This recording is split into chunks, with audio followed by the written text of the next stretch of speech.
Look, I hope the New York Times knows what they're talking about because they like talking about books a lot. What's up everybody, welcome back to another video. My name's Chris. I may or may not know how to read. I'm at such an angle to where it makes it difficult.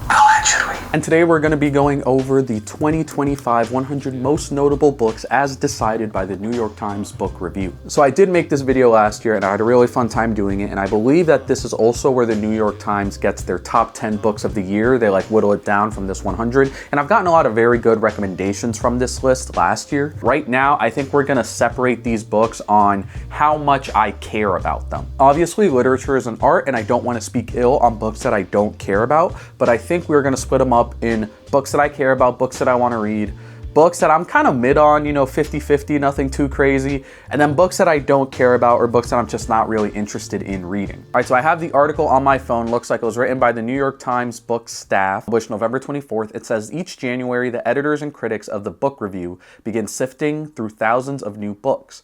By February, we're meeting regularly to debate and discuss the standouts. All of us are passionate readers, allegedly, but our tastes don't necessarily overlap, so the conversations are lively. By September, we're winnowing down our big list of contenders to arrive at 100 notables. 100 may seem like a lot of books, but not to us. We all have favorites that didn't make the cut. It looks like they divided it up, so we have fiction starting out first. We're going with Angel Down by Daniel Kraus. In France during World War I, 5 American soldiers are sent on a mission, but rather than finding a wounded comrade, they discover a literal fallen angel. The book bristles with visceral brutality and surprising tenderness, all captured in one breathless sentence. Who wrote this review? They got me. I'm got. First book on the list is already a care about. I don't really read horror books. I don't really read books about World War I, but this seems really interesting. This seems like a nice twist on like classic genres that I like. So we're gonna add this to the care about list off rip. We have a romance book here. That's interesting. August Lane by Regina Black, story of August and Luke, high school sweethearts and country music collaborators. Unapologetically dark yet passionate. It's the murder ballads, the rolling thunder, the long black road. Not really a big romance guy. I would love to get more into romance kind of as my reading journey goes on. This doesn't really seem like my cup of tea, but I'm hoping there are other romance books on this list that I would be interested in. So we're gonna put this in the do not care list, but I'm hoping for more romance. Next up, we have Bat Eater and Other Names for Cora Zhang by Kylie Lee Baker, early days of the COVID pandemic. Shell-shocked by her sister's death, strange patterns emerge at home and on the job. The novel becomes an ingenious mashup of surreal folklore horror, sly buddy comedy, and painfully timely social commentary. I'm interested. I don't know if I would go out and buy a hardcover of this for like $32, but this is the perfect middle of the road book. Not super interested in kind of the premise so far, but I do want to read more horror, and at least this little paragraph gave me like some nuggets of coolness to hold on to. So this is going to go in the middle of the tier list. Historical fiction, Buckeye. I think I have a copy of Buckeye somewhere up there. I don't know if y'all can see it, but I do have an advanced reader copy of Buckeye by Patrick Ryan. I also don't know anything of what this book is about, so this is my first time, reading the back of it or reading any review of it. Two complicated families in small town Ohio that intersect across the mid-20th century feels intrinsically American in the way of a Thornton Wilder play or an Andrew Wyeth painting. This is a really popular book of the year from my understanding, so I kind of want to see what all the hype is about, and I really do love me a historical fiction, so I already have this book. I'm not going to add it to any of the lists, but I'm very excited to read this. Buffalo Hunter, I've seen this by Stephen Graham. Jones' past fiction has mashed up horror genres with explorations of Native American experience, and his new novel follows suit via a Blackfeet man who also becomes a vampire. Hold on. I feel like I'm going to say hold on a lot in this video. Historical horror, a lot of horror books so far. I'm going to add this to the middle of the tier list. There's definitely stuff that I will probably want to read more than this, but this is really interesting to me. Bury Our Bones in the Midnight Soil by V.E. Schwab. My roommate read this book and really liked it. My vibe, without even reading the description, is lesbian vampires. Let's see how this goes. A time-sweeping, character-juggling lesbian vampire. I was correct. Vampire mystery that moves between 1532 Spain, 1827 London, and 2019 Boston. It goes down as easy as that happy hour cocktail that surprisingly knocks you flat, one reviewer wrote. I'm going to add this to the middle of the line list because I do want to read more fantasy, and I've never read V.E. Schwab before, but I've heard that they make some good books. So I'm going to add this to the mid-tier list. The Colony by Anika Norlin in a bucolic, I don't know what that word means, forest in Sweden, a small band of misfits form a mysterious commune that may be a utopia or a nightmare. I like stories like this. The story, seamlessly translated by Alice E. Olson, raises open-ended questions about the boundaries between the individual and the greater good. This seems like one of those books that I would see at like a bookstore and take a chance on and end up loving. That's what The Overstory was to me by Richard Powers. So I'm gonna put this on the care list because this seems really interesting and it's the type of book that I would like. Death Takes Me by Cristina Rivera Garza. This novel, translated by Robin Myers and Sarah Booker, is a detective story with some of the standard fare of the mystery, bodies, clues, and suspects, but it adds a feminist twist and a winking overlay of literary analysis. This is also a thriller book. I don't know exactly how much thriller I've read in my reading journey, but it's a genre that I've definitely been interested in. And also detective stories and mystery stories are something that I've been wanting to get into ever since I read Agatha Christie's Murder on the Orient Express. So this seems interesting. We're going to put it on the care list, and hopefully this will start like a thriller detective novel era for me. The Director by Daniel Kellman, Movie Stars and Nazis. Okay, a new novel about the great Austrian filmmaker G.W. Pabst. The Director is a marvelous performance, not only supple, horrifying, and mordantly droll, but fluidly translated by Ross Benjamin and absolutely convincing. Unfortunately, not convincing enough to have me read the book. So we're going to put this in the do not care list, but this is literary fiction, again, something I would enjoy, so maybe I'll come back to it, but right now it's not really enticing me. The Doorman by Chris Pavone. While a mystery hums beneath the New York narrative, we know from the early pages that somebody won't make it out alive. The Doorman is better read as a state of the city novel, a kaleidoscopic portrait of the city at a singularly strange moment. Who wrote this review? They need a fruit basket because that was awesome.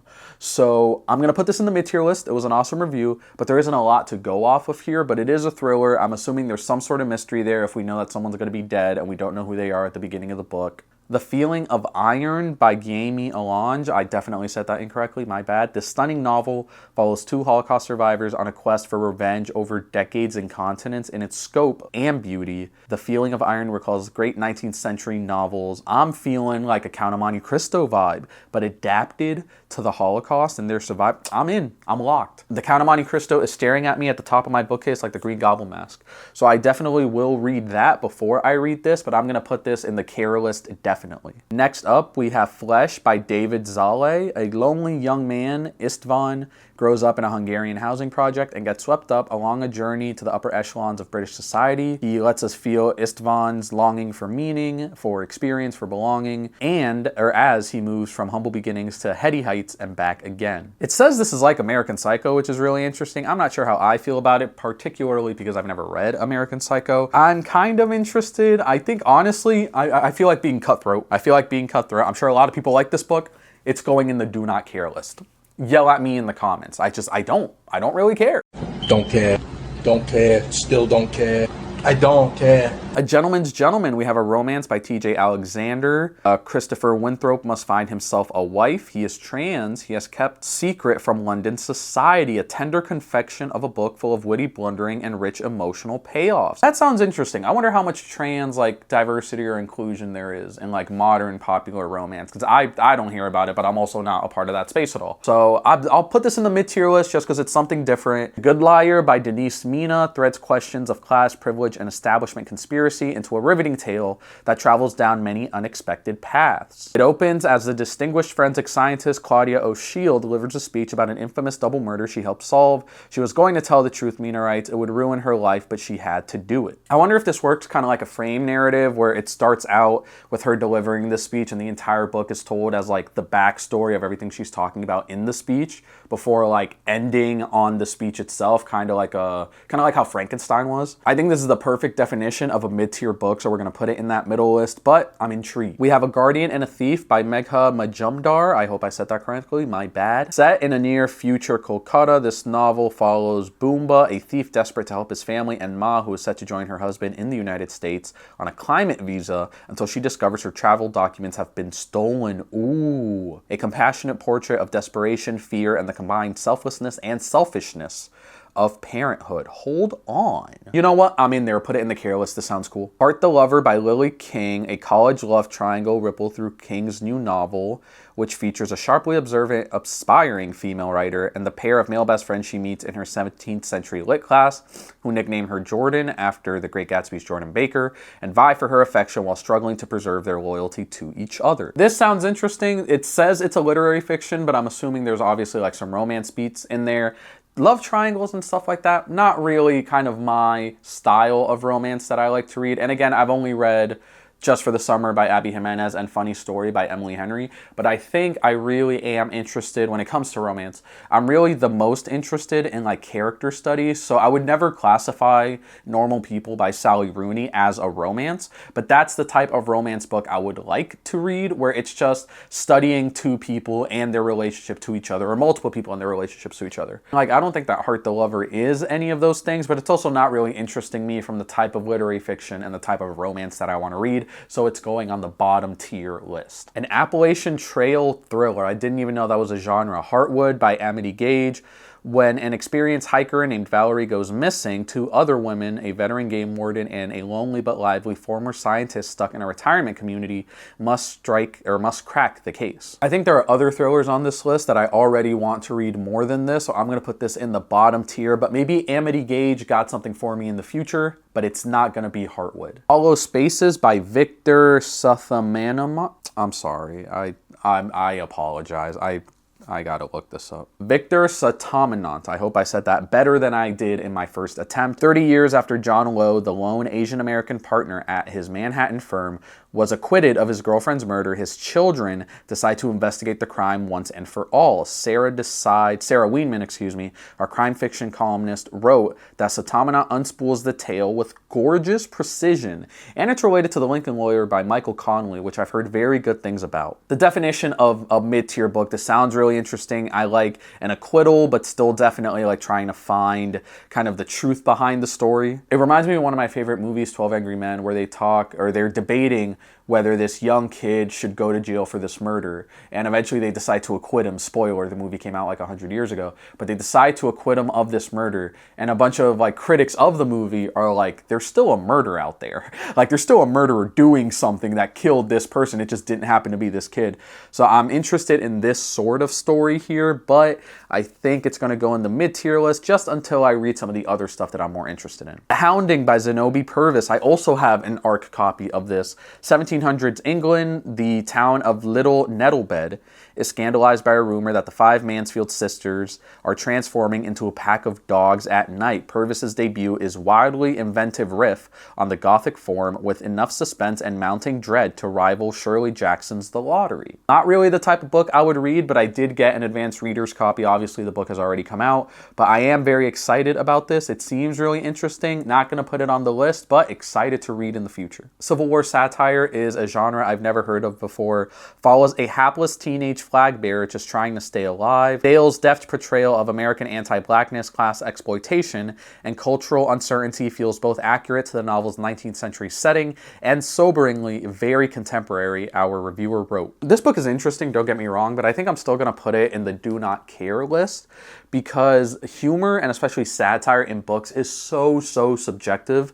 And I'm sure you know it's on one of these lists. Everyone's going to love it. Everyone's going to say it's really good. I'm just very picky about reading humor, so I don't want to buy a book and then end up not liking it, especially when it's a satire and humor is laced throughout the entirety of the book. We have Isola by Allegra Goodman, based on the actual historical incident, 16th century French noblewoman who loved the wrong man and was consequently marooned with him on an unforgiving island in the Gulf of St. Lawrence. I'm in there. Add it to the top list. Let's go. R.F. Kuang, Catabasis or Catabasis. This is about two rival graduate students in an unsteady alliance to rescue their esteemed magics professor who happens to go to hell. For one of them, the journey through the underworld serves as a perfect reflection of her journey through school. It's destroying her, but with so much already given up, how can she possibly stop? Definition of a mid-tier book. I've never read R.F. Kuang before, but I've heard very good things about her writing. I definitely want to read other stuff before I get into R.F. Kuang, but also it's a fantasy book, which is a genre that I want to get into. So middle of the tier list you go. Killing Stella by Marlon Haushofer. In this short searing novel, first published in Austria and now translated into English, a woman nervously recounts how a teenager named Stella came to live with her family and wound up meeting a tragic end. Plenty of blame to go around, and this would-be whodunit quickly shifts into a brilliant study of domestic strain, complicity, and guilt. I'm in there. Add it to the top of the list. This seems really interesting. I love books that can, whether it's a really long book or a really short book, can really pack a punch. And if this is in this short searing novel, if this is a short book, I'd be really interested to see how they attach this like psychological thriller aspect to it in like a shorter page count. So add it to the care list. King Sorrow by Joe Hill. A college student named Arthur has been blackmailed by two drug dealers into stealing valuable books from the library where he works. He and his friends jokingly decide to summon a dragon who not only turns out to be real, but who also promises to devour Arthur's tormentors. But this dragon is not a tool. It demands a sacrifice every year or else. It says it's for fans of It by Stephen King. And again, horror fantasy are genres that I've never really like read a ton about. So I think this is going to go on the mid-tier list just because I'm interested in diving into those genres. The Loneliness of Sonia and Sonny by chrisreadsyt. I hope I said that correctly. In this rich, bustling, old-fashioned epic, a young couple pushed towards marriage by their Indian families embark on what Desai has called an endlessly unresolved romance, navigating competing forces of tradition and modernity, love and duty, east and west. I think this is as do not care of a book as it can get. You know, nothing against Kyron Desai or this book, but there's definitely a whole bunch of stuff I would rather read before this. Ooh, a coming-of-age story, Lonely Crowds by Stephanie Wembugu. Ruth is 9 when she meets Maria, the only other black girl at her Catholic school, and is instantly mesmerized by her new friend. The novel traces the intense bond between two young women as they come of age, first amid the confines of their New England upbringing, and then as artists in 1990s New York City. I think this might be the first coming-of-age story we've read, and I really like the coming-of-age in, I believe it's Beautyland. I'm forgetting the author's name, but I really enjoyed reading like a young woman's coming-of-age story, not a typical genre that I would read. So I'm going to put this in the mid list, but I am interested to read this, so it might move up. Maggie, or A Man and a Woman Walk into a Bar by Katie Yee, a delightful and quirky novel that takes place during a pause between marriage and divorce, sickness and health, the unknown and the status quo. The titular visit to a bar turns out not to be a setup for a joke, but a husband's admission to his wife that he's leaving her, and then the soon-to-be ex-wife learns that she has cancer. He navigates both upheavals with dry humor, even finding it in her heart to write a most unexpected Guide to My Husband, a User's Manual. That got me. I'm interested. Katie Yee, you got me. Marriage drama, I'm as single as you can get, but this is so interesting. Add it to the top tier list. Ooh, this might be our first poetry collection, Night Watch by Kevin Young. Looks like its central themes are the ability of an artist to recast history. I have not read a lot of poetry. It's a genre I definitely want to get into. Let's put this in the middle of the tier list. I think that's a good spot for it. On the Calculation of Volume, Book 3 by Solveig Bale. This third volume of 7, translated by Sophia Hersey Smith and Jennifer Russell, is a meditation on time that takes place on an endless November 18th, giving the time loop narrative new and stunning proportions. It being volume 3 or book 3 is a big turnoff. I don't know if it's like one long continuous interconnected story or if it's just you can drop in and drop out without losing too much. I'm gonna put this in the middle of the tier list until I figure that out, but I am interested in time. So we got something there. Perfection by Vincenzo Latronico, Anna and Tom, creative professionals, move to what looks to be Berlin during Angela Merkel's second term. A biting and incisive satire of the expat scene. I'm sure this is a good book. Not really for me, doesn't really grab me in this little paragraph here. To the do not care list you go. Another coming of age, Playworld by Adam Ross. Ross's semi-autobiographical second novel, set in New York City in the early 1980s, follows the travails of a successful child actor caught in the throes of a complicated relationship with a married woman. Okay. I say okay, like I'm gonna put this on the list of books that I wanna read immediately. It's not gonna go there. I love the cover. The cover for this book is awesome, but that's probably the only thing that's drawing me in right now. We're gonna put it in the do not care list. All right, this is historical fiction, The Rarest Fruit by Gail Belem. My bad. The island, a French territory off the coast of Africa, is known for its vanilla, but less is known of the extraordinary story of Edmund Albius and its slave boy who, in 1841, figured out how to hand-pollinate vanilla orchids, allowing the wider world to experience the flavor. Bellum's gorgeous novel, translated by Hildegard Searle, tells his story. Off rip, this was going to be a do not care book, but that description, put it in the mid. Put it in the mid list. All right, next we have The Remembered Soldier by Anjit Danji. In this provocatively labyrinthine novel, an amnesiac veteran of World War I is living in an asylum when he is released to a strange woman claiming to be his wife. So, as interludes of unexpected contentment yield to frightening blackouts, his mental lapses become increasingly frequent, haunted by glimpses of other people and places. I'm in there. Add it to the top of the list. That's rad. Next up, we have Shadow Ticket by Thomas Pynchon, his first novel in a dozen years, his ornate zingers, his lollygagging but frequently hilarious description. It's all here in the supercharged noir, a Chandler-esque Depression-era yarn involving a missing heiress and a disaster-prone private eye. We're in between kind of mid-tier and do not care right now, and because we're struggling with that, it's probably going to be a do not care book. But I'm interested in Thomas Pynchon. The name sounds familiar, and I've heard very good things, but right now, do not care. Silver Elite by Danny Francis. I've heard there's some drama surrounding this book, if I remember correctly. Romantasy is definitely a genre that I'm not super interested in, especially seeing as how I have read very little fantasy and very little romance. And I want to get kind of more experience in both of those genres separately before we start combining stuff. Maybe I'm making it up that there's been some drama about this book, but it's just, I can already tell it's not really the kind of book for me. Do not care list you go. Oh wow, I love this cover. The Sisters by Jonas Hansen Kamiri. This big impressive novel revolves around a trio of magnetic Swedish women, daughters of an eccentric Tunisian mother. As they crisscross the world from Stockholm to Tunis to New York, their lives are recounted by their childhood acquaintance Jonas, who bears a striking resemblance to the book's author. It says it's for fans of Beautiful World, Where Are You by Sally Rooney, which is a book I enjoyed. I think I gave it 3 stars if I remember correctly. And 3 stars is about how I feel about this book description. So we're going to put it in the mid-tier list, but I do love a little self-insert there by the author, so I'm interested in that. The Slip by Lucas Schaefer. After arriving in Austin in the summer of '98, the troubled teenage boy at the center of this novel connects with a swaggering Haitian boxer, falls for a Russian phone sex operator, and then vanishes forever. A decade later, new clues emerge in the mystery of his disappearance, involving colorful characters and a wild plot that twists and swings like a welterweight. Hold on. This is giving me the Heaven and Earth grocery store vibes,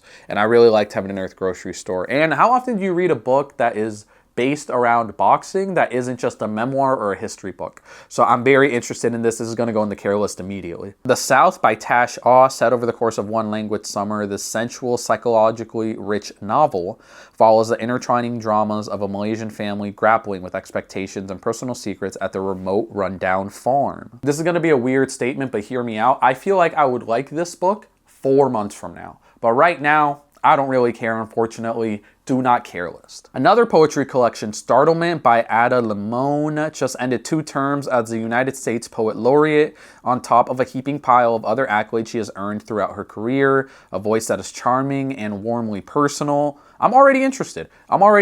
Again, not super into poetry, not something I have a lot of experience in. I think we're going to put it in the mid-tier list for now, but I do love someone who is not only a great poet, but has the resume to show that they're a great poet. So Ada, I hope we're on a first-name basis. I'm in there. We're going to put you in the mid-tier list for right now. Stoneyard Devotional by Charlotte Wood, a somber, exquisite novel that centers on a 60-something wildlife conservationist who leaves behind her husband and career to live in a convent near her rural Australian hometown. I do like books like this, and while this was a Booker Prize finalist, or was this a Booker Prize winner? Shortlisted, excuse me, for the Booker Prize. It does seem like something I'm interested in. Middle of the tier list. It doesn't like grab me out or anything like that, but I've had honestly pretty decent runs with Booker Prizes these past few years, so I don't think this is my like blow my socks off or anything like that, but I think it's still going to be a pretty good book. So mid-tier list it goes. Sunrise on the Reaping, Suzanne Collins, The Hunger Games, like 5th or 6th book that is a prequel to The Hunger Games as well.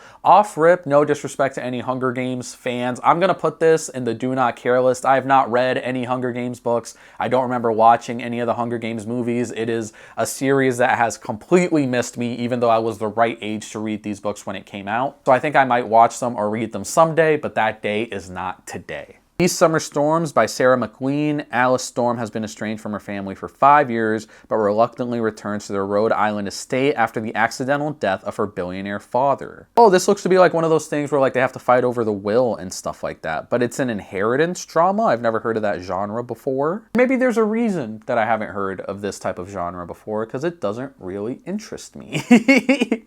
To the bottom list you go, These Summer Storms. To Smithereens by Rosalind Drexler, originally published in '72, an offbeat novel that depicts two seemingly unrelated subcultures in New York City, the art world and women's wrestling, by way of a self-serious art writer and the young woman he encourages to take up professional wrestling. To Smithereens at its heart is about relationships and the conflict and contact that is their lifeblood or their ruin. It says right here it's a long-lost classic, which is what I Who Have Never Known Men was for me, and I loved I Who Have Never Known Men. So I'm going to put this purely off of how much I liked I Who Have Never Known Men. I'm going to put this in the mid-tier list and just hope and pray that if I ever get to reading this book, it'll surprise me like I Who Have Never Known Men did. We have The Tokyo Suite by Giovanna Madaloso. A nanny goes on the run with someone else's daughter in this tense Brazilian novel, which explores the country's contemporary class divisions via the twin stories of a high-powered TV executive and the desperate caretaker of her child. That's how I feel about this book. Do not care list you go. Next up we have Trip by Amy Barrendale. This transcendent and dazzlingly weird first novel is about a mother and son adrift in the afterlife and in the South Atlantic respectively. Their relationship forms the emotional core of the book, a steadying source of clarity amid the wilder details. About as mid-tier of a book as you can get. This does sound interesting, but I also wouldn't be like annoyed if it took me 2 or 3 years to read this book. Venetian Vespers by John Banville, set in Venice in the winter of 1900. A British driver's account of his ill-fated marriage to an American heiress who vanishes from their rented palazzo. Off that first sentence, this book seems too rich for me. And it says it has family tensions, a vast fortune, a devastatingly lovely expat accompanied by her incessantly charming brother, a man forced to grapple with his inner demons, a darker psychological portrait. I don't know, man. Again, I feel like I would like this book in 4 months, but I don't want to read this book right now. Bottom list you go. Again, I feel like I would like this book in like 4 months and not right now. So right now, to the do not care list you go. Victorian Cycle by Virginia Fieto, I hope I pronounced that correctly. A deliciously macabre novel about a murderous 19th century governess announces its narrator's grisly intentions from the start. In 3 months, everyone in the house will be dead, she says just a few pages in. Okay. This might come as a surprise. We're going mid-tier on this. I like the cover. I like the vibes that are being put out so far. And I like taking chances on books. Like some books I know for sure I'm not going to enjoy. And I don't know if I'm going to enjoy this book, but I'm willing to take a chance on it. Mid-tier list you go. We Do Not Part by Hong Kong. In the Nobel laureate's shimmering new novel, an ailing writer revisits a violent chapter in South Korean history. For those of us struggling to grapple with the overwhelming flow of news about current events in other countries, We Do Not Part is a chilling reminder of the terrible invisibility of people and events that are removed from us in space and time. Very interesting. I'll say that off rip. I don't know anything about between 1947 and 54, at least 30,000 people were killed in mostly government perpetrated atrocities. I have not heard about that. I would love to learn more about it, but I also would not hate if it took me a little bit to get to this book. So middle list we go for right now, but I can definitely see this being one of the books that jumps up into the like I really care about list. What We Can Know by Ian McEwan. I hate that name for you, I'm so sorry. In 2119, when a nuclear accident and climate change have reshaped society, a humanities professor becomes obsessed with a literary mystery. A famous poem recited at a dinner party in 2014 that has been lost. In a tale spanning multiple narrators and a full century, the professor chases down the poem's origins, the dark secret that it casts into obscurity, and the slippery knowledge of knowledge itself, or the nature, of knowledge itself. I'm gonna take a chance. Again, we just talked about taking chances on book. Put it in the care list. I don't know. We're putting it in the care list. This is not a book I would normally put there. Another romance, A Witch's Guide to Magical Innkeeping by Sandhu Mandana. Sarah Swan was once the most formidable magical prodigy in Britain until she drained her powers, resurrecting her great aunt. 15 years later, she discovers an old spell that could restore her power. This cozy paranormal romance features a charming cast of supporting characters with a dose of magical intrigue and plenty of swoon. And now we're hitting the nonfiction section, which is one of my favorite genres, but I have been recording for 53 minutes, so we're gonna take a little bit of a break, and then we'll hop back onto this list. Many hours later. We're so back, chat. We have a fresh battery in the camera. We have some electrolytes. I had a sweet treat. Let's get started with the nonfiction section of this video. Abundance by Ezra Klein and Derek Thompson. I've heard a little bit about this book. Each individual decision is rational. The collective consequences are maddening.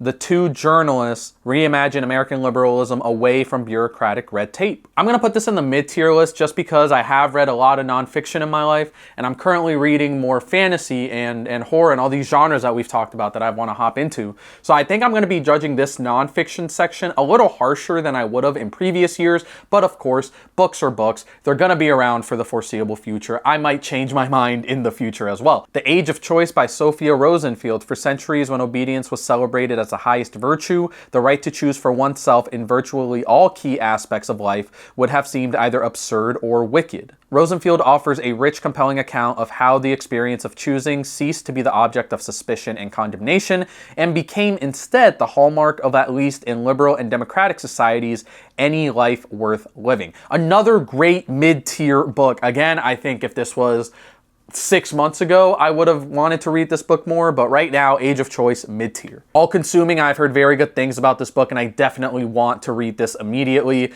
by Ruby Tando. In the sparky, entertaining essays, Tando, the baking star turned firebrand food philosopher, examines our decadent, crispy, sticky, turmeric-dusted, thirst-trap recipe economy. She wades through the chaotic food world of the 2020s armed with a delightful snark and historical analysis in equal measure. One reviewer wrote a romp in short. I love this cover, and I think it's such an interesting time period to talk about food, specifically like 2019, 2020, and post-COVID era, why we eat the way we eat and how food is being marketed and shown to us as people. I find this really interesting, and I can't wait to read this, hopefully in the near future. Apple in China by Patrick McGee, a smart and comprehensive account, makes a devastating clear case that Apple's decision under Tim Cook to manufacture about 90% of its products in China has created an existential vulnerability, not just for Apple, but for the United States, nurturing the conditions for Chinese technology to outpace American innovation. Never been a big tech reader, all things considered. Like, I use and love technology, obviously, but I've never really liked reading about it.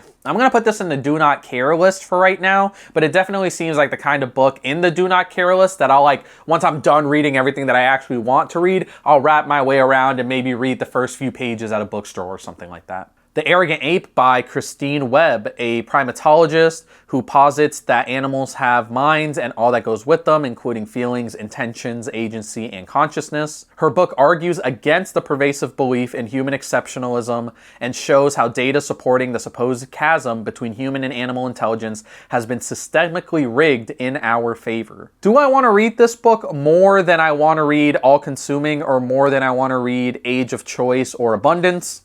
I don't think so. So it's going to go in the do not care list. But I think, again, similar to Apple in China, I would come around to this philosophy. And that's all that Sapiens was, you know? So I think I would like that book, but maybe not right now. Awake by Jen Hatmaker. She was a queen bee in the world of online evangelicals.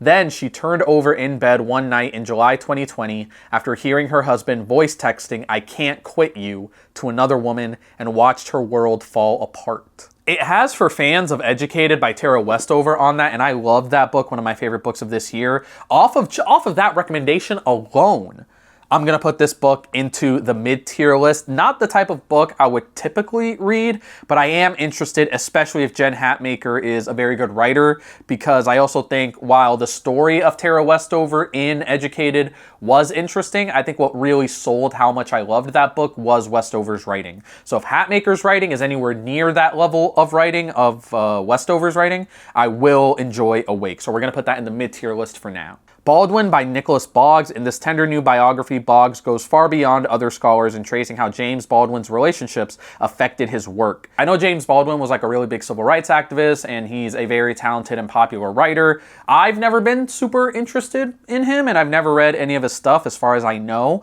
So this is going to go in the do not care list, but again, I'll come around to this book, especially with how big of an impact Baldwin has had. Like, I'll make my way around to this, but it's not going to be anytime soon. Being Jewish After the Destruction of Gaza, A Reckoning by Peter Beinart. One of the most influential Jewish voices for Palestine in a calm and concise exploration of Israeli politics and Jewish tradition, he addresses a progressive friend with whom he fell out after October 7th in the hopes of finding a space where productive debates can continue. I know very little about the genocide happening in Palestine and the war between Israel and Palestine, and I would love for this to be one of the books that kind of gets me more knowledgeable on that subject. You know what? Let's move it up. Let's move it up to the care list. Definitely on the care list right now, because I'm not educated and I would love to be. Black Moses by Caleb Gale revisits the gripping story of Edward McCabe, a businessman, politician, and big dream idealist who, in the wake of the Civil War and the disappointments of Reconstruction, tried to create an all-black state in the newly opened territory of Oklahoma. That sounds really interesting. Again, a subject matter I know very little about. We're going to put this on the definitely care list. This sounds like a really gripping and interesting story that I would love to learn about. Book of Lives by Margaret Atwood, From the Quebec Wilderness to the Peaks of Literary Fame. The author of The Handmaid's Tale and Blind Assassin here turns the lens on herself. I don't think I've ever read anything by Margaret Atwood, and I don't think it would be good to jump into her memoir without reading any of her other stuff. Like, The Handmaid's Tale is like a legendary book that I would love to read someday. Like, The Handmaid's Tale would go on the mid-tier list, or the definitely care list, but I think Margaret Atwood's autobiography, or memoir, excuse me, is going to go in the do not care list for right now until I read some of her work, and then we might bump it up. Born in Flames by Bench Ansfield, an elegant book that dismantles conventional wisdom regarding the fires that ravaged the Bronx and other communities of colors in the 1970s, shows that most of these fires, which have always been blamed on tenants, were in fact set by landlords. Racist housing and insurance practices made it more profitable for them to burn the buildings than to rent them. Damn! Put it on the cares list. The Broken King by Michael Thomas. In a new memoir, Thomas considers the lives of several men in his family, as well as his own battles with trauma and mental illness. He covers the range of Black experience in America, from the successes and failures of his absentee father to the criminal history of his brother and the relatively privileged upbringing of his two sons. I don't know that much about Michael Thomas. It says it's a memoir, but I've also read memoirs like Educated, where I didn't know anything about the person previously and their story really got me through it. So I think off rip, I'm going to put this in the mid-tier, but it is one of the mid-tiers that is highly likely to fall into the lowest tier. We have Buckley by Sam Tannenhouse. William F. Buckley, the aristocratic founder of the conservative magazine National Review, emerges from this exhaustive, immersive portrait by a former editor of the Times Book Review as the right's first intellectual entertainer and unabashed activist who intuitively grasped the power of attention. I think I might have heard something about this, maybe not about the book specifically, but about Buckley. And while his story seems really interesting, I don't know if I want to read probably 300 pages about this man. I'd be more interested in just the parts of his life that are about grasping the power of attention. So we're going to put this in the do not care list for right now, but maybe if I got a free copy or something like that, I would read it, but I'm not gonna, I'm not waiting for it. I'm not staying up late at night like Mrs. Incredible did to Mr. Incredible when they were having their marital spout. I think I'm good with not enjoying Buckley for the foreseeable future. The Call of the Honey Guide by Rob Dunn. There was a time when humans and animals cooperated,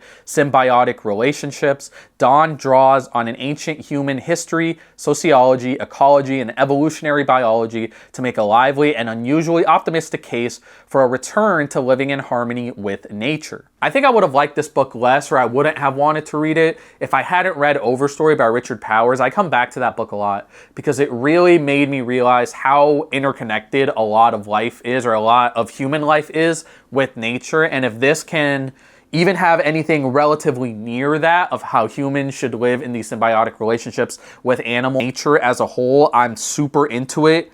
Again, I'm taking a shot on this because I was going to put it in mid-tier, but I've convinced myself to put it in the definitely read tier. Rob Dunn, I hope you got it like that, because right now you are the personality hire of the definitely care list. So hopefully you got some pros to back that up. Capitalism by Sven Beckert. Ranging across centuries and continents, Beckert's monumental history traces the life of the global economic system to its uncertain beginnings, finding not just one cradle of capitalism, but many. You know what? No, I just don't want to. Careless People, I've heard a lot of things about this by Sarah Wynne Williams. This is I don't even have to read the story for this. This is about a woman who worked at Facebook and is essentially doing like a tell-all of her experience working in Facebook and how it slowly became, or how it slowly went, excuse me, from, you know, a social media site to like actively being able to change the outcomes of elections. This is the definition of a cool book that I want to read. You know, definitely on the care list for the foreseeable future. The Designer Who Set Women Free by Elizabeth Evans Dickinson. The designer Claire McCardell is often credited as the inventor of American sportswear. In the hands of Dickinson, her life response to the fight for women's identity and incidentally the birth of an American industry. About as mid-tier of a book as we can get here, ladies, gents, and non-binary friends. I think this is pretty good. This is pretty good. Not any kind of book I want to read immediately. There's probably books I want to reread before I want to read this book for the first time, but I love an interesting backstory, especially to something that's I love me like a history on a previously unknown or lesser known person, especially when it seems like they're the creator of American sportswear, which is what we see everywhere now. But I wouldn't be mad if I didn't get to this book for a little bit. The Containment by Michelle Adams. A powerful new book. A law professor at the University of Michigan recounts the failed effort to integrate Detroit schools through sweeping regional busing rules in the 1970s, struck down by the Supreme Court, and examines the case's ongoing relevance. Am I becoming a mid-tier, like, am I bad for not having opinions? Like, because I don't want to read this book immediately, don't get me wrong, but this seems like a really interesting story, and I want to read it eventually, so it's going to go in the mid-list. We have Crumb by Dan Nadell, A Cartoonist's Life. His Zap comics not for kids read like a stoner version of the Sunday Funnies. His sleek and judicious new book is an ideal, definitive biography of a fascinating and complicated figure. I say there are too many books in the mid-list, and immediately the New York Times blesses me with a book that I am going to put in the do not care list for the time being. Dark Renaissance by Stephen Greenblatt. Quick, name the playwright who sparked the English Renaissance. Hint, it wasn't Shakespeare. In this tale, Greenblatt turns his attention to Christopher Marlowe, the shoemaker's son who secured his fame with notoriously provocative plays like Tamburlaine the Great and Dr. Faustus. With a denouement as propulsive as that of any spy novel, Greenblatt's terrific book brilliantly captures the horror and the possibilities of that lost world. Hey, I'm sorry, New York Times book review. I'm sure this is a very good book. I'm going to put this on the do not care list for the time being. I'm fine with more mids. I'm fine with more books that I definitely want to read, but 2 in a row in the do not care list is kind of crazy. Daughters of the Bamboo Grove by Barbara Demick. She traces the divergent paths of a pair of twin girls born in China under the one-child rule. Their parents sent one of their babies to live with relatives, hoping that she'd evade the scrutiny of authorities. Instead, she was captured by a family planning agency and adopted by Americans who were unaware of her origins. Reported over many years, their story, delivers an emotional wallop. That's crazy. That's a crazy premise, and it's not even a premise, it's real life. Yeah, definitely care. Put that on the definitely care list right now. Empire of AI by Karen Howe. This portrait of Sam Altman, the tech mogul who helped make ChatGPT, dives deep into the company, OpenAI, but also ranges well beyond the Bay Area. I wish I cared more about AI, just don't use it. And I don't really care about its history. I just hope that most people don't use it, or at least use it in like very much like sustainable ways. And I say that knowing that AI in and of itself isn't very sustainable at all. So try not to use it. I don't really care reading about a book about some rich white guy who doesn't care about us, you know? Every Day is Sunday by Ken Polson. Pro football is always in the news and never out of season. The credit belongs to a group of NFL executives and team owners who turned a moribund game into a high-scoring carnival of acrobatic skill and controlled violence perfectly suited to a media revolution starved for new content. I think the whole news aspect of this is really interesting, and kind of the behind the scenes of why football and ESPN and all these channels and stuff stay in the news. I don't really care about football though, so we're going to put this on the do not care list. The Fate of the Day by Rick Atkinson. There is no better writer of narrative history than the Pulitzer Prize-winning Atkinson, who was able to transport readers to a different time and place without minimizing the differences of the past from the present. The second in his planned trilogy about the American Revolution, it offers an exceptional chronicle of the middle years of the multi-front war. It is so compulsively readable that despite its length, around 800 pages, it is difficult to put down. We are going to put this in the do not care list until all 3 of these books come out, and then we'll get this done. I think that's the plan. One day later. It's been about 9 hours since I filmed that first bit of the video. My camera was overheating. I had to go to work. It was a whole thing, but we're now back. I think we have like 25 or 26 books left on this list, so let's keep on going. A Flower Traveled in My Blood by Haley Cohen Gilliland. A Flower Traveled in My Blood by Haley Cohen Gilliland among the thousands of people disappeared by Argentina's military dictatorship in the late 1970s and early 80s were hundreds of pregnant women who were killed as soon as they gave birth, their babies distributed to military officials. Oh my God. She retraces the lives of these women and their offspring through the stories of the determined abuelas de Plaza de Mayo, whose demand for information and for their grandchildren was unflagging. Oh my God. Yeah, I definitely care about this. Put it in the top list. Girl on Girl by Sophie Gilbert. Gilbert has compiled perhaps the first comprehensive examination of turn of the millennium mainstream cool kids trends and ephemera and how they were largely molded by those in power to sell the lie that self-objectification is empowerment. Maybe a gap in recording is what we needed, because we're at 2 in a row for definitely on the care list. Let's keep this going. Let's hope it stays that way with The Gods of New York by Jonathan Mailer. This rollicking chronicle of New York City at the end of the 1980s by a staff writer for the New York Times Magazine. All right. Maybe you shouldn't be allowed. I guess New York Times Magazine writers can write books, but it just seems like it's a little, you know, a homie helping the homie out by putting them on this list. But whatever. It tells a story of near-death and glamorous rebirth. Mailer captures a metropolis emerging from economic crisis to become the capital of global finance while navigating AIDS, crack, homelessness, racial unrest, and the power plays of larger-than-life characters like Ed Koch, Rudy Giuliani, and Donald Trump. I think I'm into it. This is one of those books, I'm going to put it in the definitely care list, but I'm taking a risk on this. I think this is either one of those books that I really, really love or that I really, really am kind of mid about. So we're going to put it in the definitely care list for now, but I got my eye on you, Gods of New York. I Seek a Kind Person by Julian Borger. He was a child when his father, an Austrian Jew who had fled to Wales in 1938 when he was 11, died by suicide.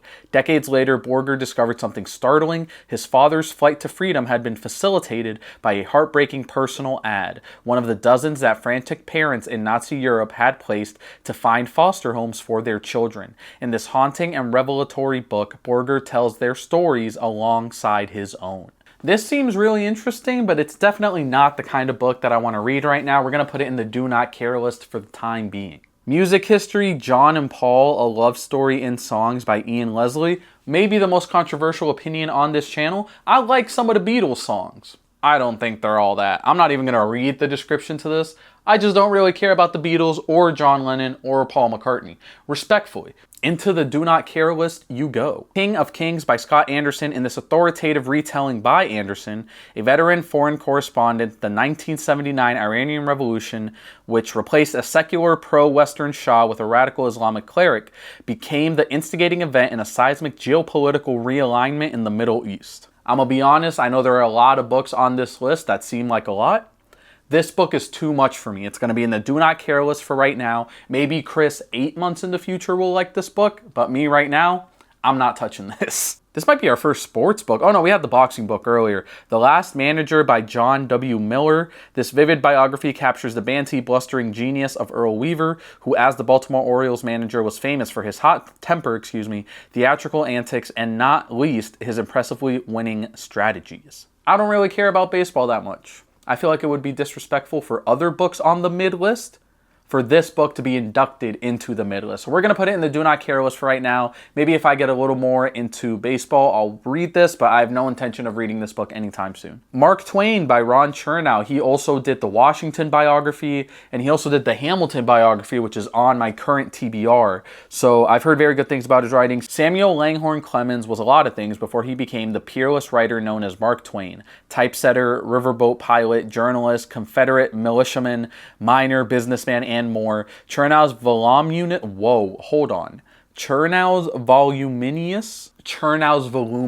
that's the word, biography presents Twain with all his complications and flaws. I've only heard good things about Ron Chernow's writing, even though I have not read a book of his, but he seems like if you're talking about American historical figure, Ron Chernow is who should write their biography. I'm going to put this in the mid list. I don't know too much about Mark Twain, if I'm being fully honest, and I have not read Ron Chernow's writing, but I've only heard good things, like I said. So hopefully he does not disappoint me when I read Hamilton and when I read Mark Twain. A Marriage at Sea by Sophie Elmhurst. In 1972, a young British couple decided to ditch their jobs, sell their house, sail the world.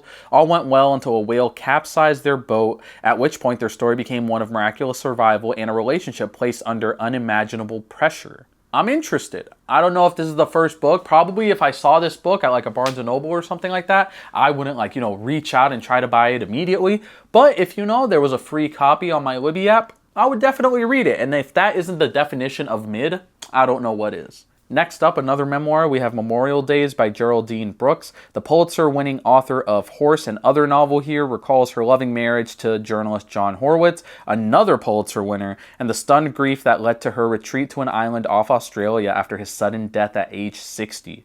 Our critic Alexandra Jacobs called it a modulated howl into the void. All right, I don't know anything about this New York Times critic, but they might be quirked up with a little bit of swag, because this review honestly made me want to read this book. Definitely, again, not the type of book that I would reach out and grab and want to read immediately, but I will be putting this on the care list because this sounds really interesting. A modulated howl into the void is nuts. Next up, we have Mother Emanuel by Kevin Sack, written by a former reporter for the New York Times. Again, we have all these New York Times people with books on the 100% or the 100 most notable books determined by the New York Times. I just feel like there's a little bit of inside trading here. This tells the story of the AME Church in Charleston, South Carolina, the most historic black church in the South's most historic city, now best known as the site of an egregious act of barbarism, the killing of 9 congregants on June 17, 2015 by a white supremacist. I remember hearing about this in the news. Sack's rich, captivating narrative features vivid prose, prodigious research, and a palpable emotional engagement that is disciplined by meticulous attention to the facts. Really interesting story, and I definitely love seeing more modern, in-depth retellings of things, or just tellings of things, excuse me.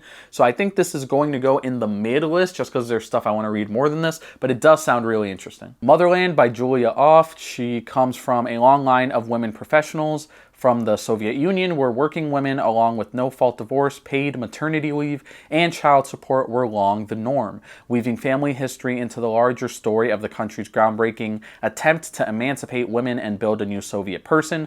Motherland offers a fresh take on Russia's turbulent 20th century. This is probably an in-between don't care and mid-list book, so we're going to put it in the don't care list for right now. But it is a really interesting take, a fresh take on Russia's turbulent 20th century. That intrigues me, so I'd be down to read this in the distant future. Mother Mary Comes to Me by Arundhati Roy. To the long roll call of difficult mothers in literature, add Mary Roy, Mrs. Roy to you, and most tellingly to her own daughter. That daughter is the author who won a Booker Prize in 1997 for her first novel, which is nuts, The God of Small Things, and who uses this polished new memoir to recall the imperious and volatile woman who raised her.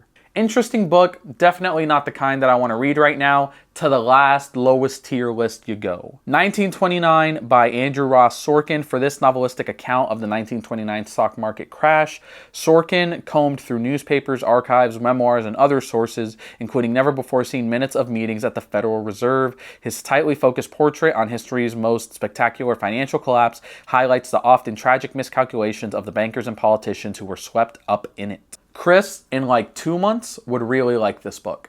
Right now, I'm good. So we're going to put it in the bottom tier list, but I can see myself coming back to this. One Day, Everyone Will Have Always Been Against Us by Omar El-Akkad. In this fiercely agonized book about Western responses to the devastation of Gaza, El-Akkad is trying to get American readers to think of Palestinian victims not as them, but as us. Ooh, I like this. Yeah, no, I like this a lot. This is going in the care list, definitely. This cover is great. Just that description right there sounds really cool. I'm into it. Peep Show by Kate Summerscale. This stranger-than-fiction case unpacks a series of sensational murders that rocked 1950s London after 4 bodies were discovered in a North Kensington apartment. Apparently there's like a ton of bodies everywhere all the time in this book. Summerscale, the multiple award-winning author of 5 previous books, brings a novelist's eye and a sociologist's understanding to a trove of thrilling material. I'm gonna be honest, I used to be a true crime person. I used to listen to podcasts all the time and like horror podcasts and stuff like that. I'm not really into like true crime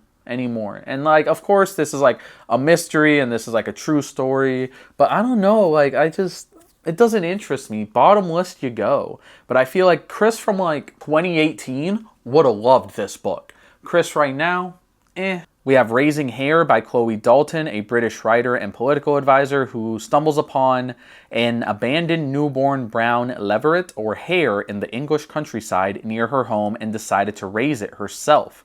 She describes how her furry new housemate changed her outlook on life during the pandemic. Respectfully, I don't think I really care. Maybe I'll care in the future. Definitely not right now. Shattered Dreams, Infinite Hope by Brandon M. Terry. A civil rights movement has been enshrined in American history as an exemplary model of transformative social action. Terry, rejecting both romanticized versions of the past and pessimistic accounts of the present to offer a nuanced theory of the movement and of social movements in general, predicated on a rigorous philosophical understanding of what he calls tragic hope. This was going to go in the do not care list, but this last sentence sold me. Predicated on a rigorous philosophical vision of what he calls tragic hope. I love the introduction of philosophy into like a bunch of everyday things, whether it's history, whether it's life. And so this book was originally, like I said, going to be do not care. We're going to put it in mid. I don't want to get too far ahead of myself. We're nearing the end of the list. I want to end on good terms with this list. So I think we're going to put Shattered Dreams, Infinite Hope on mid. The Spinach King by John Seabrook. This appealing memoir of family dysfunction is awash in liquor and leafy greens. A longtime staff writer at The New Yorker, okay, I thought they were going to say The New York Times. It's The New Yorker, recounts how his grandfather turned a family spinach farm into an industrial behemoth and exposes the greed and malfeasance behind the prosperous facade. I messed up like 4 times in reading that. I don't think I care. I don't think I really care, Mr. John Seabrook. I hope your family's doing well. It seems like you're a very talented author and writer. I don't really care right now. We're going to put you in that list. Let's move on. There's No Place for Us by Brian Goldstone offers an immersive narrative of how 5 Atlanta families found themselves in the direst of straits, working a lot and earning very little. They ended up sleeping in cars, crashing with relatives, or paying for a squalid room in an extended stay hotel, statistically invisible even as they suffered some of the most difficult years of their lives. I'm feeling mid on this because I definitely love these, like I talked about with the romance, I love these character stories. I love kind of just following people as they live their life, whether they make good decisions, bad decisions. I don't really need like some sort of conclusion that ties everything up nicely. I just love the realism in stories like this. So I think we're going to put it in mid because there's a lot of books I want to read more than this, but I'm interested, Brian Goldstone. I'm interested. Things in Nature Merely Grow by Yi-Yun Lee. In her new book, they offer an elegant, somewhat aloof rumination on the suicide of her son James at age 19 in 2024, 6 years after her oldest brother's suicide at 16. That's terrible. This disturbing, inconsolable memoir is fiercely determined not to look away. Mid-tier list. I don't know if I want to read about grief right now, but that's crazy. I feel so bad for the author. I hope they're doing well, at least as well as they can be, because this is nuts. The Tragedy of True Crime by John J. Lennon, incarcerated at Sing Sing, where he is serving 28 years to life for murder, drug sales, and gun possession, so he was really about it. Lennon has built a distinguished career as a jailhouse journalist. In his first book, he unfolds his story while recounting those of fellow inmates and highlighting the myriad frustrations, dangers, and absurdities of prison life. Part memoir, part true crime is the description here, and I fully agree. This is a crazy description for this book. Mid-tier list again, but I'm digging these past few books. These are pretty nuts so far. Next up, we have We the People by Joe Lepore. Ever wondered why amending the U.S. Constitution is so hard? So have thousands of people who have tried and mostly failed to change the document.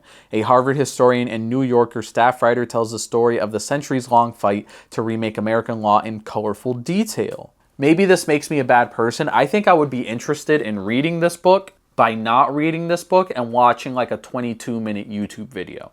This feels like the type of book that's very long. I only have like a flat image here, so I can't really dictate from like a 3D perspective, but I think I would like learning more about this. I don't know if I would want to read an entire book about this. We're going to put it in the do not care list for right now. I didn't know gay food culture was a genre, but right here we got What is Queer Food? From the restaurant world to the AIDS crisis, Birdsall presents a soup to nuts to brunch to all-night diner portrait of the inextricable link between queerness and food that's as much cultural criticism as delicious celebration. Hold on, I'm interested. Again, I didn't know queer food was a thing.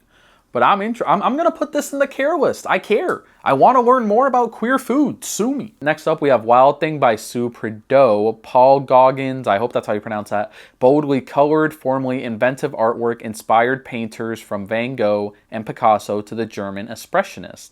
In this elegant biography, Prideaux draws on recently discovered source material to dispel myths about the Frenchman, whose life was as inventive as his art. I'll be honest, this book fully has my curiosity, but it does not have my attention. We're gonna put it on the do not care list. Is this the last book? Was that the last book? Oh no, we have one more book. This is the last book of the video.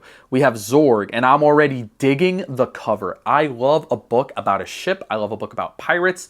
My unofficial favorite book of all time is 100 Things You Should Know About Pirates. And this cover right here, this cover, I'm really rocking with it because I see a ship. So the Zorg by Siddharth Kara. In 1781, the crew of a British slave ship decided to throw scores of enslaved sick people overboard to collect insurance premiums. Terrible. The horrifying case captured international attention and, Kara argues, helped galvanize the abolition of the British slave trade. A reviewer called this immersive, deeply researched history, quote, a book of great importance and one that will likely become a classic. I'm sold. Last book of the video, I am fully sold. Zorg, you're getting put on the care list. And I love that we ended on a good note because we had a whole bunch of books where I was a little worried on how the rest of this list was going to go, but we did it. We just went through the New York Times 100 most notable books of 2025. I'm gonna put up the list right now on screen so y'all can see what books I put in the care list, in the mid list, and the do not care list. I'm gonna do that after I edit, so I don't even know what books I have where, just off the top of my head. That's gonna be it for today's video, y'all. If you enjoyed this video, make sure you leave it a like. If you have comments on anywhere I put a book that you enjoyed, if you have comments on the books the New York Times chose, anything at all. One of the reasons I like making these videos is because they inspire conversation. So I want to hear from y'all in the comments down below. Any opinions you might have on the New York Times list, on my list, please let me know in the comments. And if you're really liking what I'm putting out, make sure you subscribe as well. We just hit 400 subscribers. Thank you so much from the bottom of my soul. I really appreciate it. But I'll take one of those things. I'll take all three of those things, depending on how generous you're feeling. I would appreciate any and all. And as always, don't forget, do something that makes you happy, do something that makes you some money. I'll catch y'all next time. Peace.